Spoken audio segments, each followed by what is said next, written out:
Parang biro lamang dumating ang tulad mo.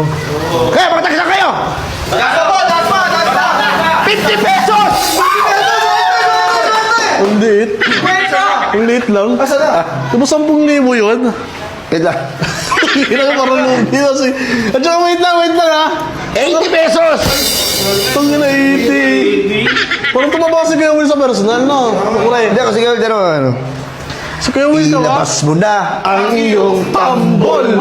Ang turutot mong itinago sa baon. Siya nga siguro to. Pwede kang mamit ng kutsara tinidor. Habang may... Uy! Malaman ka naman ako, Kuya Will! Sir, tama lang, sir. Tama lang. Ah, yun masyado ano. Kuya Will. Masyado agresibo. Sige, Will ka ako. Ikaw ba? Sino dito si Bon? Kanina pa, putangin naman, pumasok ka na sa loob eh. Si Bon! Ako, kinamayan mo na ako kanina.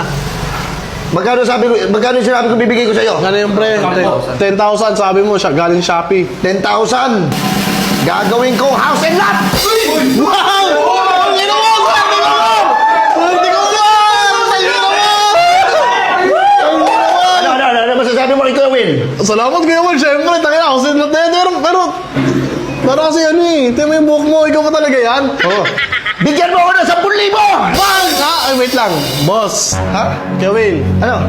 ikaw magbibigay ng 10,000, hindi ako. Bakit sa... Ano, ulitin mo nga, bigyan...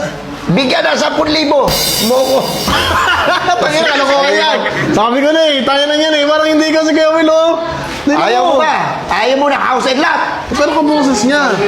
Sayang. Bigyan mo ako ng ano? Bigyan mo ako ng magandang tunog. Pera o bayo? Pera! Ayaw mo ng bayo? Ayaw, bayo mo tayo, mabayo mo, mading ka ba?